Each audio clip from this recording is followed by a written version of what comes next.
Assalamualaikum warahmatullahi wabarakatuh.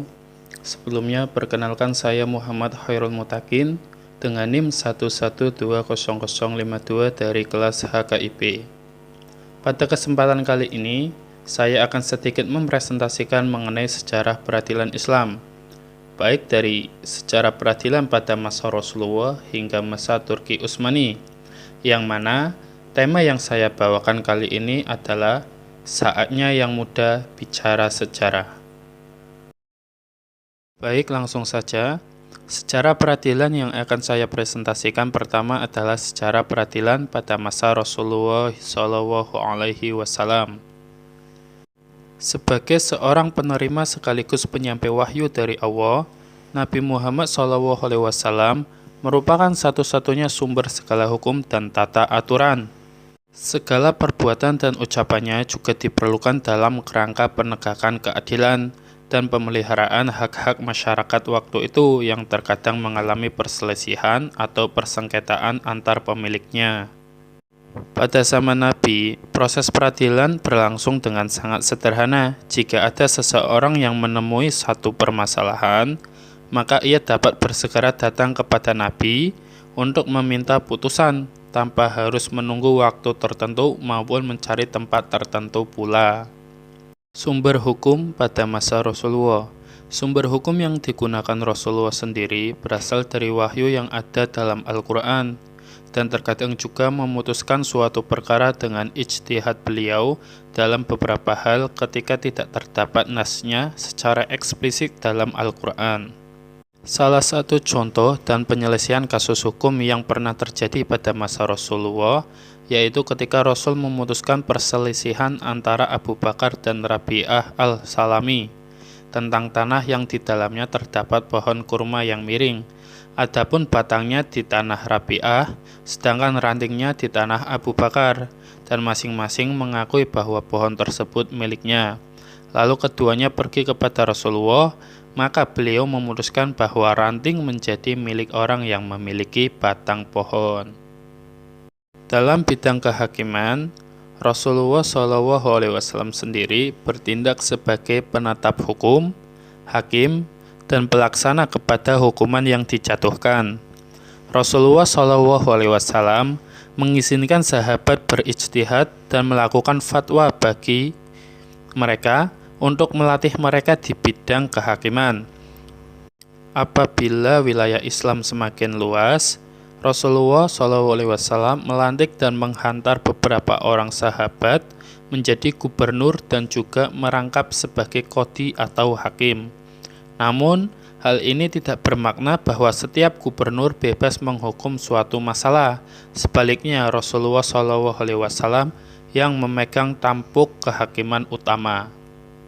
Selanjutnya, setelah masa Rasulullah SAW, dilanjut masa sahabat Abu Bakar As-Siddiq, yang mana peradilan pada masa pemerintahan Abu Bakar As-Siddiq itu relatif sama dengan peradilan yang terdapat pada masa Nabi SAW, dan tidak ada suatu perubahan dalam lapangan peradilan. Hal ini disebabkan karena kesibukannya memerangi sebagian kaum muslimin yang murtad setelah meninggalnya Rasulullah SAW, dan kaum pembangkang yang tidak mau menunaikan zakat, serta urusan-urusan politik dan pemerintahan lainnya. Di samping itu pula, belum meluasnya kekuasaan Islam pada masa sahabat Abu Bakar tersebut. Setelah masa pemerintahan sahabat Abu Bakar As-Siddiq, dilanjut masa pemerintahan sahabat Umar bin Khattab. Pada masa pemerintahan beliau, wilayah kekuasaan Islam semakin bertambah luas dan umat Islam semakin bertambah banyak. Maka bertambah banyak pula beban yang dihadapinya. Oleh karena kemajuan yang sangat pesat itu, maka bangkitlah qadhi atau hakim untuk menangani perkara yang terjadi di dalam masyarakat. Oleh karena itu, pemisahan kekuasaan eksekutif dan yudikatif dirasakan amat mendesak di masa pemerintahan sahabat Umar bin Khattab. Dan pada masa pemerintahan Khalifah Umar bin Khattab, mengenai urusan peradilan merupakan bagian dari kekuasaan Sayyidina Umar. Maka di antara wewenang penguasa adalah menentukan qadhi terhadap sebagian urusan peradilan yang harus ditanganinya, membatasi wewenang tersebut. Karena itu, Umar sebagai penguasa mengangkat pejabat-pejabat qadhi dengan membatasi wewenang mereka khususnya tentang penyelesaian sengketa harta benda. Tetapi perkara-perkara tentang tindak pidana yang menyangkut hukum qisas atau had-had maka langsung ditangani oleh khalifah dan para penguasa-penguasa daerah setempat. Para hakim pada masa Sayyidina Umar dalam peradilan, mereka memutuskan perkara dengan merujuk kepada Al-Quran. Jika mereka tidak mendapati hukum dalam Al-Quran, mereka mencarinya dalam As-Sunnah. Tetapi, jika mereka tidak mendapatkan sesuatu di dalamnya, mereka bertanya kepada fuqaha mujtahidin, apakah di antara mereka terdapat orang yang mengerti sesuatu dalam sunnah mengenai perkara yang dihadapinya. Jika didapatkan, mereka berpedoman dengan apa yang dikatakan orang yang mengetahuinya tersebut setelah dilakukan upaya penguatan. Jika tidak didapatkan, mereka berijtihad secara kolektif jika topik permasalahan terdapat hubungan dengan prinsip-prinsip dasar bagi jamaah, dan berijtihad secara individu dalam masalah-masalah sektoral yang khusus dengan individu. Pada masa ini, pembinaan penyelenggaraan peradilan mendapat perhatian besar. Salah satu bentuk pembinaan tersebut adalah adanya sebuah surat yang memuat beberapa petunjuk Umar kepada salah seorang qadhinya, yaitu Abu Musa al-Asy'ari dalam penyelenggaraan tugasnya. Dilanjut masa pada Utsman bin Affan. Peradilan pada masa Utsman bin Affan sama seperti peradilan di masa kedua sahabat sesudahnya. Utsman bin Affan adalah orang pertama yang mengkhususkan kantor untuk peradilan, sedangkan peradilan pada masa dua khalifah sebelumnya dilaksanakan di masjid. Khalifah Utsman mengikuti langkah-langkah yang ditempuh oleh Sayyidina Umar dalam hal-hal pemilihan qadhi. Dan begitu pula beliau selalu menyandarkan keputusannya pada Al-Quran dan As-Sunnah. Bila tidak ditemukan dalam Al-Quran dan As-Sunnah, maka beliau mengadakan musyawarah dengan sahabat-sahabatnya dalam menetapkan suatu hukum. Khalifah Utsman begitu menganjurkan kepada qadhi-qadhinya yang berada di daerah apabila dalam menjalankan tugasnya agar mereka selalu berlaku adil demi terciptanya kebenaran. Begitu pentingnya masalah keadilan sehingga beliau mengirim surat khusus kepada qadhi agar selalu berlaku adil. Kemudian pemerintahan dilanjut oleh Sayyidina Ali bin Abi Thalib karramallahu wajhah. Demikian pada masa pemerintahan sahabat Ali bin Abi Thalib, beliau dalam masalah peradilan mengikuti langkah-langkah yang telah dijalankan oleh para khalifah sebelumnya, dan beliau selalu memberikan pesan terhadap qadhi-qadhi yang bertugas agar menjalankan tugasnya berdasarkan dengan keadilan dan kasih sayang terhadap masyarakat. Beliau juga memberikan petunjuk untuk pengangkatan hakim, serta memberikan perhatian kepada gubernur dan hakim dengan bimbingan dan pengarahannya.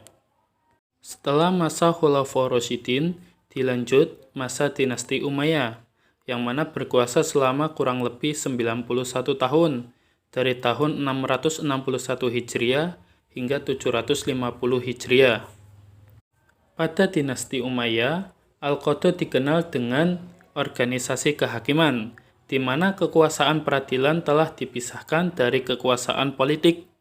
Ada dua ciri khas bentuk peradilan pada masa Bani Umayyah, yaitu 1. Hakim memutuskan perkara menurut hasil ijtihadnya sendiri dalam hal-hal yang tidak ada nas atau ijma.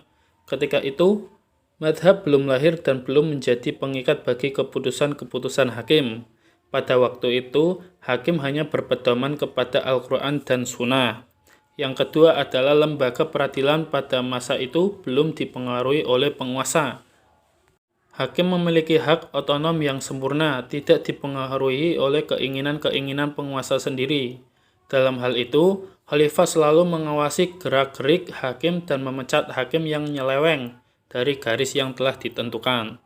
Adapun instansi dan tugas kekuasaan kehakiman di masa Daulah Umayyah dapat dikategorikan menjadi 3 badan, yaitu 1. Al-Qadha, merupakan tugas qadhi dalam menyelesaikan perkara-perkara yang dihubungkan dengan agama. Di samping itu, badan ini juga mengatur institusi wakaf, harta anak yatim, dan orang yang cacat mental. Yang kedua adalah tugas al-mustasib atau kepala hizbah dalam menyelesaikan perkara umum dan soal-soal pidana yang memerlukan tindakan cepat. Menurut Asy-Syaqoti dalam buku Fi Adzab al-Hizbah, seperti yang dikutip oleh Philip K. Hitti, bahwa tugas al-mustahib selain mengarahkan polisi juga bertindak sebagai pengawas perdagangan pasar, memeriksa takaran dan timbangan serta ikut mengurusi kasus-kasus perjudian, seks amoral, dan busana yang tidak layak pakai di depan umum. Dan yang ketiga adalah al-nadar fi al-mazalim, merupakan mahkamah tinggi atau mahkamah banding dari mahkamah di bawahnya. Lembaga ini juga dapat mengadili para hakim dan pembesar negara yang berbuat salah. Pengadilan ini langsung di bawah pimpinan khalifah. Ketika itu, Abdul Malik bin Marwan atau orang yang ditunjuk yang pada awalnya diadakan di dalam masjid. Setelah masa Bani Umayyah dilanjut masa Bani Abbasiyah.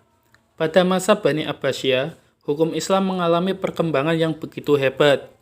Perkembangan ini disebabkan oleh satu, banyaknya mawali yang masuk Islam. Pada masa Bani Umayyah tersebut, Islam telah berhasil menguasai pusat-pusat peradaban Yunani.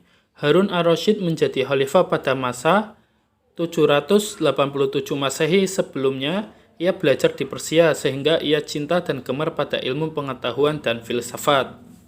Keberadaan peradilan pada masa ini sesungguhnya meneruskan tradisi-tradisi dan kebijakan hukum yang telah dijalankan oleh dinasti sebelumnya, yakni masa kekuasaan Bani Umayyah, seperti tetap dilestarikannya Badan Hukum Nasr al-Mazalim dan Lembaga Hizbah, sebagaimana Umayyah yang melebarkan kekuasaannya ke berbagai penjuru kawasan. Abbasiyah juga memperluas kekuasaannya dan sekaligus membentuk pemerintahan daerah di berbagai tempat. Selanjutnya, setelah masa Bani Abbasiyah dilanjut pada masa Turki Utsmani. Turki Utsmani dalam hal peradilan memiliki kewenangan yang dibagi menjadi dua jenis, yaitu kewenangan hukum atau peradilan syariah yang biasa disebut qadhi dan juga kewenangan yang dalam hukum-hukum yang non-syariah yang biasa disebut syurtoh. Sementara itu, di dalam qadhi al-qudad membawahi sekitar 3 bidang, yaitu al-qadhi, yang mana berwenang atas menangani perkara sipil bukan militer. Yang kedua, qadhi al-jun atau qadhi al-ashkari, yang mana menyelesaikan masalah bidang kemiliteran. Dan yang terakhir adalah nasir al-mazalim, pejabat kehakiman yang bertugas menyelesaikan. Dengan begitu, Sultan pada masa Turki Utsmani memiliki dua kekuasaan, yaitu kekuasaan membela negaranya dan kekuasaan membela Islam. Dalam mengurus keagamaan dibantu oleh para qadhi-qadhi. Dalam melaksanakan tugasnya, qadhi ini merujuk pada madhab Hanafi yang mayoritas masyarakat anut. Dan kemudian bentuk-bentuk peradilan pada masa ini antara lain: 1. Mahkamah biasa atau rendah, yang bertugas menyelesaikan perkara-perkara pidana dan perdata. 2. Mahkamah banding, yang bertugas meneliti dan mengkaji perkara yang berlaku. 3. Mahkamah tinggi, yang bertugas memecat para qadhi yang terbukti melakukan kesalahan dalam penetapan hukum. Dan yang terakhir, Mahkamah Agung, yang mana tugasnya adalah langsung di bawah pengawasan sultan. Baik, mungkin itu saja sedikit pemaparan dari saya. Kurang lebihnya mohon maaf. Wabillahi taufiq wal hidayah. Wassalamualaikum warahmatullahi wabarakatuh.